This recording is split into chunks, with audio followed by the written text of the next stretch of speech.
Corios Veloce is all about predictive customer journey analytics. We want to know the right time to engage the customer with a highly relevant offer, and we use high-powered predictive analytics applied to customer transaction and interaction data to develop stories about where the customer's been and where they're going. Here's an example taken from the banking industry that we helped a national bank tackle, specifically related to predicting when is a customer in the market for a home mortgage. And even more specifically, when will they be interested in applying to pre-qualify for a mortgage, which is the first step in the process. We know from experience that if your customer doesn't first pre-qualify with you, they'll never come to you to apply for the mortgage, so being involved at the start of the sales consideration cycle is essential. The senior executive in charge of retail mortgages reviews a dashboard presenting the bank's trend of mortgage sales and mortgage interest rates. The bank benchmarks themselves compared to the market.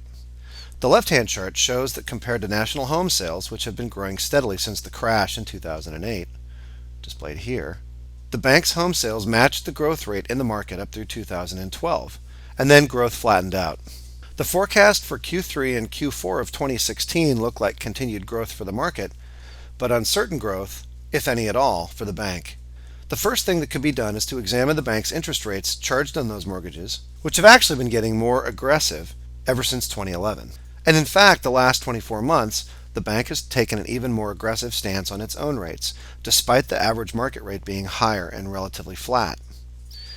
So if our interest rates are competitive but our sales growth is falling short of the market growth rate, there's got to be something else that's causing us to lose out on sales growth. The mortgage analytics team has been working on this problem for a few months and has some ideas about how to look at flat mortgage sales growth in a new way.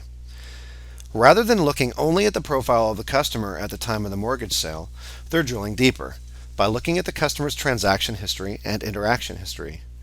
The first way they do that is to look at the customers who have historically opened mortgages and determine what is the series of life events that occur prior to opening the mortgage account.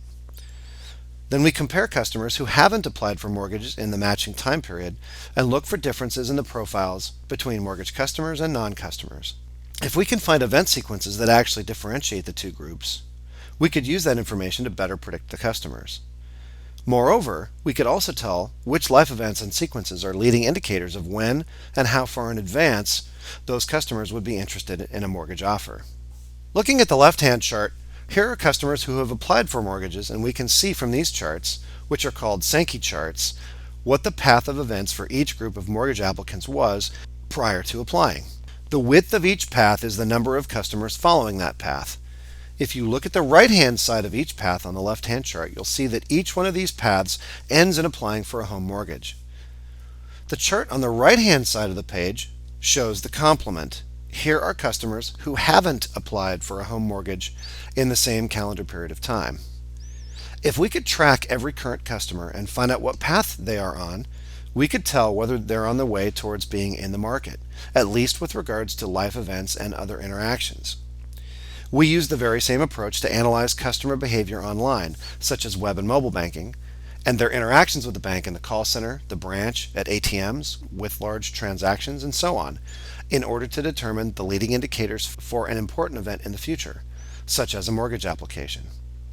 The problem is we haven't used this sort of information in the past yet to predict which customers are in the market for mortgages, and if we did, perhaps we'd improve our targeting and sales lead effectiveness. Another approach that the mortgage analytics team has been following is to monitor changes in customer behavior using their financial transaction history.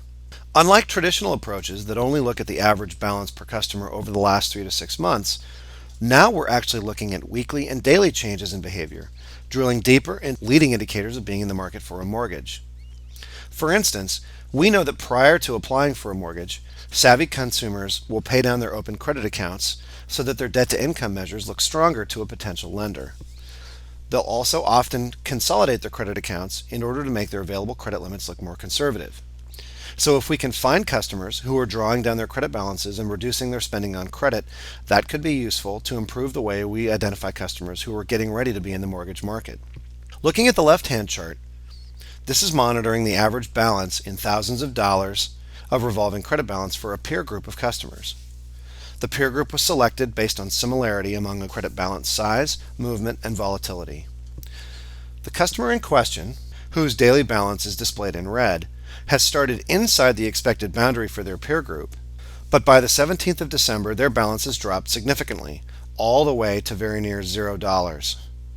This is likely either a paydown of the balance or is an unexpected consolidation, since the rest of the peer group hasn't trended in that direction.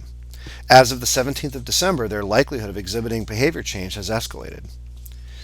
Similarly, the right-hand chart shows the count of daily credit transactions across all cards issued by the bank to another customer and their peer group. While through day 4, the customer is trending along with their peer group, by day 5 their transaction count starts to dip below the expected range. It's still trending consistent with their peers, but at a lower volume. This also represents a potential change in behavior and a possible leading indicator of being in the market. There are many such changes in trend, volume, and volatility across many such financial products, time spans, and peer group types. Some of them are likely to also be related to mortgage in the market likelihood. The problem is, we haven't used this sort of information in the past to predict which customers are in the market for mortgages, and if we did, perhaps we'd improve our targeting and sales lead effectiveness. Until now. From a recent project with a real bank who was actually tackling the problem of improving the identification of mortgage prospects who were in market, Corios played the role of the analytics team.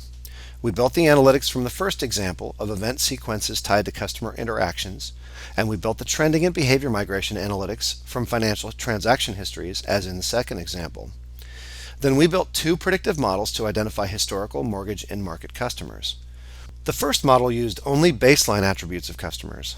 And for the second model, we added the event sequence, peer group, and behavior migration indicators. The second model was substantially stronger than the first. Look at the left-hand chart and you'll see the predictive gains of each model. While the baseline customer model correctly identified 25% of the mortgage pre-qualifier applicants in the top 10% of the ranked customers, the enhanced model improved that by identifying 44% of the pre-qualifiers in the top 10% of the ranked customers. That's a 76% improvement over the baseline model by using interaction and transaction information in the model. But we're not done yet.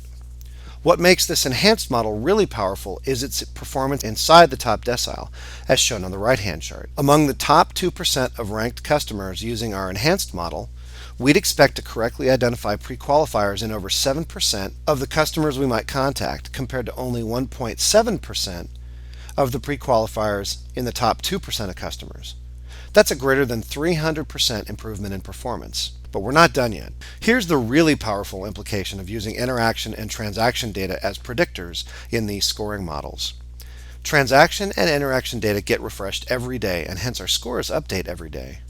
This increases the number of times we can detect changes in customer behavior from only 12 times a year with monthly refresh data to more than 360 times a year with daily refresh data. We can watch customers who show the signs of looking like in the mortgage market pre-qualifiers and send them a highly relevant offer.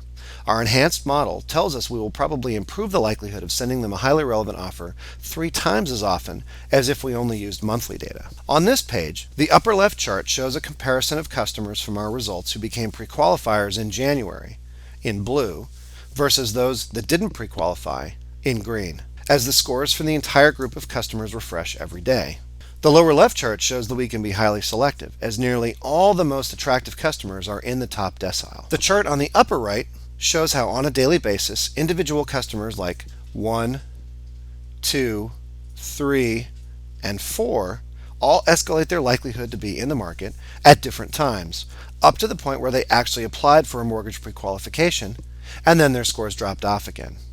Well, all that's great, but it's especially important to be able to apply that to customers who haven't already pre-qualified, because that is our market opportunity to grow sales.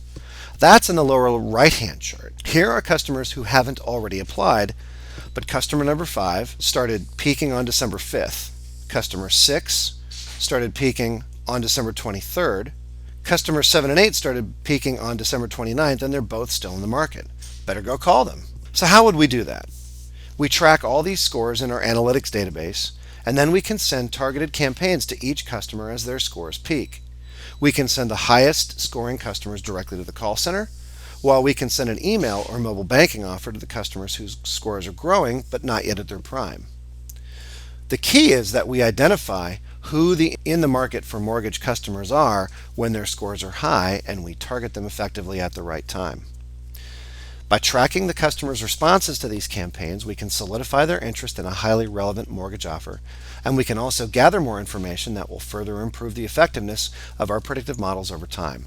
So this is the power of predictive customer journey analytics: to identify changes in customer behavior that may be leading indicators of opportunities to serve their needs and improve our business performance using new ways of watching and listening to customer stories. We'd love to hear from you about how you'd like to see using customer stories to improve your business performance. Give us a call.